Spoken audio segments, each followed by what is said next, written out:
Hello, my name is Nick Wilson and I am the Director of Health and Safety Services at Ellis Whittam. Ellis Whittam provides health and safety and employment law services to UK-based employers. This webcast is going to deal with the importance of health and safety training within your organisation.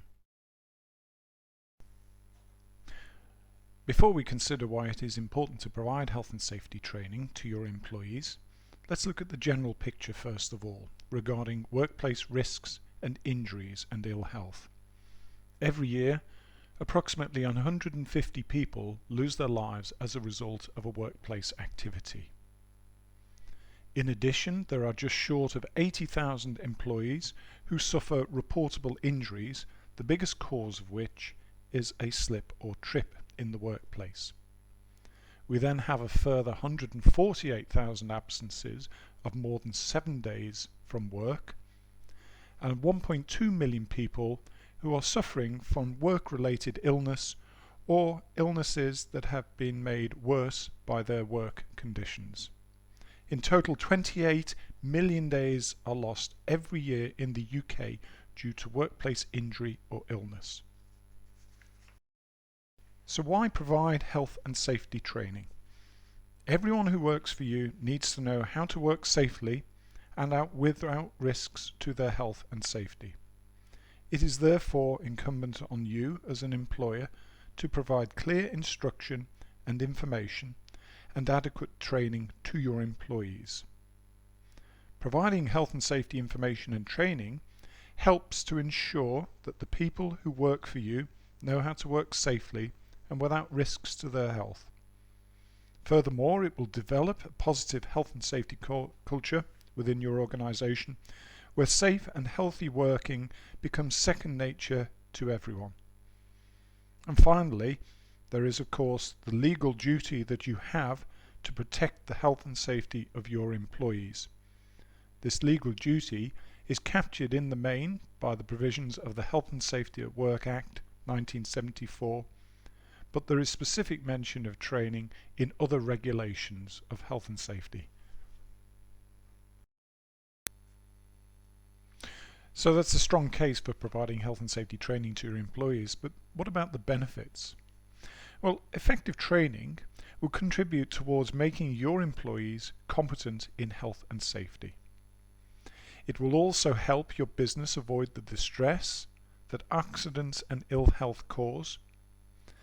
And finally, it will help avoid the financial costs associated with accidents and occupational ill health. Things such as damaged products, lost production, even demotivated staff. Don't forget, there are many other costs associated when things go wrong. Insurance premiums may rise and other costs may be incurred.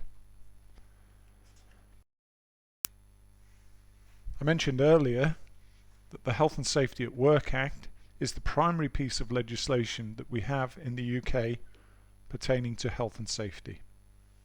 The Act itself says quite specifically that you are required as an employer to provide information, instruction, training and supervision as is necessary to ensure, so far as is reasonably practicable, the health and safety at work of your employees. Your training obligation is expanded under the Management of Health and Safety at Work Regulations 1999, which identifies situations where health and safety training is particularly important. For example, when people start work, or where they may be exposed to new or increased risks, or where existing skills may have become rusty and in need of updating. Like many employers, you may not be in a position to provide this training on your own, in which case you may need to engage competent help. If possible, you should appoint one or more training providers to achieve this aim. The consultation regs captures two separate pieces of legislation. The first, the Safety Representatives and Safety Committee Regulations 1977, and the second, the Health and Safety Consultation with Employees Regulations 1996. These regulations require you as an employer to consult your employees or their representatives on health and safety issues. and representatives appointed under either of these regulations are entitled to time off with pay for training in the duties that they hold. And then there is the Health and Safety Training for Employment Regulations 1990, which are designed to ensure that learners doing work experience are covered by health and safety law. There are also a number of other regulations that include specific health and safety training requirements. For example, asbestos, first aid, and provision and use of work equipment. So who needs training? Well, first of all, you do. Whether you're an employer or self-employed, are you sure that you're up to date with how to identify the hazards and control the risks from your work? Do you know how to get help, perhaps from your trade association, local chamber of commerce, or indeed your health and safety enforcing authority? Do you know what you have to do about consulting with your employees or their representatives on health and safety issues? If not, then first and foremost you may benefit from some training in your general health and safety obligations. Of course, your managers and supervisors also require training. They need to know what you expect from them in terms of their health and safety obligations and how you expect them to deliver. They need to understand your health and safety policy, how they fit in, and how you want health and safety managed. This may require particular training on specific hazards or processes or areas of your workplace in order that they understand how the risks are to be controlled and the role that they have to play. And finally, and most importantly perhaps, are those who are exposed to the real risks at the coalface, your employees. Everyone who works for you needs to know how to work safely and without risks to their health and safety. And like your supervisors, they need to know about your health and safety policy, your arrangements for implementing it, and the part they play. They also need to know how they can raise any health and safety concerns with you. The training will help them undertake tasks safely and without risks to their health. Are there other people that require training? Well, yes. There will be other visitors to your workplace, for example contractors, self-employed people who may be working on your premises. These people may not be familiar with your working environment and indeed the systems that you have in place for ensuring safety. It is therefore necessary to offer training to these visitors whereby you take into account their capabilities and knowledge and the tasks that they will be performing and the risk control measures that you expect them to have in place. Some employees may have particular training needs. For example, new recruits will require basic induction training on arrival on how to work safely.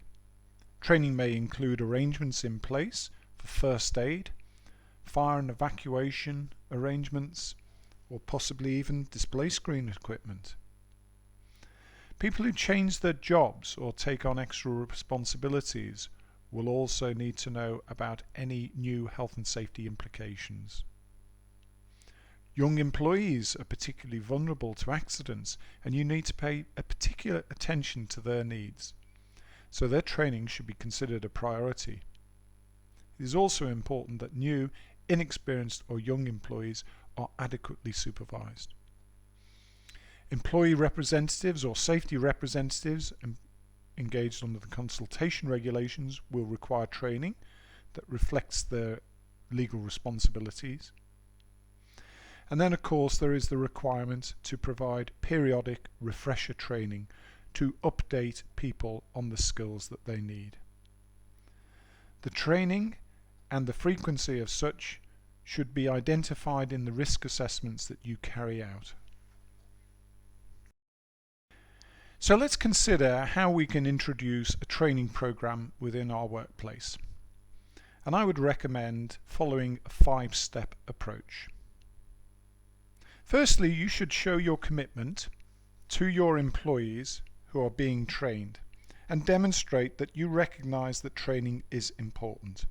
You can do this by consulting with employees or their representatives on the planning and organisation of the training. You should make sure that you properly prioritise and plan the training needs for your business. You may have appointed somebody to give you competent assistance, and they should be able to help you in this process. So the following 5-step approach is recommended. Step 1. Decide what your organisation needs. Identify the skills and knowledge needed for people to do their job in a safe and healthy way. Compare these against people's current skills and knowledge and identify the gaps. Review your experience of injuries, near misses, or cases of ill health, which will help to inform you where you may have training needs. Look at your risk assessments to see where information and/or training have been identified as risk control measures. Consider awareness training needs for everyone, including directors, senior executives, managers, and supervisors. And make sure that you include in this training how you manage health and safety, who is responsible for what, the costs of the business if things go wrong, how to identify hazards and evaluate risks, and the hazards encountered, what measures are in place for controlling them. Step 2 is to decide your training priorities. Does the law first and foremost require you to carry out specific training, for example, first aid regulations? Your priorities should include those where lack of information and/or training may result in serious harm. Training that benefits the largest number of staff, new recruits or those new to the working environment and their training needs, those people who have changed jobs or working practices or are taking on new responsibilities, and people using new work equipment. Consult employees or their representatives for their views, and provide the training during working hours and not at the expense of your employees, making sure that special arrangements are taken into consideration for part-timers and shift workers. Step 3. Choose the training methods and resources. Choose your methods, for example, giving information or instruction, coaching or on-the-job training, training in a classroom environment, perhaps open or distance learning is an option, whether the training should be delivered to groups or individually. You should make sure that you meet the training needs of all your employees, including migrant workers who may not have a good understanding of English, and also people perhaps with poor literacy skills or those with disabilities such as sight or hearing impairments. Consider who you can help by providing them with information, materials, and training courses. You may wish to look at national occupational standards, advice and guidance offered by the regulatory bodies, in particular the Health and Safety Executive, advice from your Ellis Whittam consultant, or perhaps education courses offered by local colleges and institutions. Step 4 is to deliver the training. You should make sure that the information is easy to understand and try to use a variety of training methods to deliver your message. Make sure that the trainer has the right experience and skills to deliver the training at the appropriate level. The trainer should also have an in-depth knowledge of the applicable health and safety law and be able to speak with credibility to his or her audience. And of course, it's important to ensure that the venue where the training is held is suitable and comfortable. Step 5, and arguably the most important step, is to check that the training has worked. Do your employees understand what you require of them? Are you satisfied that they now have the knowledge and skills needed to work safely and without risks to health? And what about actually implementing the training that you have given them? Are they actually working as they have been trained to do so? Are there any tangible improvements in your organization's health and safety performance that can be attributable to the training that you have given? What sort of feedback are you getting from line managers and people who have been trained? And are you acting on that feedback and making the necessary adjustments to your training methods? Have you selected the most suitable means of training? Has there been a change in behavior and practice amongst employees following the session? It helps to manage training if you keep records, and you should monitor training records so that refresher training can be delivered at the requisite intervals. And so, it's a compelling case on the grounds of moral, legal and financial reasons to train your employees. Ellis Whittam offer accredited courses throughout the country, including internationally recognized qualifications such as NEBOSH, IOSH and CIEH. We can also work with you to tailor training to suit your specific requirements. We can help develop bespoke courses, including risk assessment training, accident investigation, or general health and safety awareness, right down to more specific things such as working at height and understanding your obligations under the asbestos regulations. All our courses are held at superb venues across the UK, or indeed we can come to your workplace and deliver at your facility. And we can assure you that the Ellis Whittam consultants that will be assigned to your training have the necessary experience and knowledge of your workplace so that the training can afford practical solutions to control workplace risks.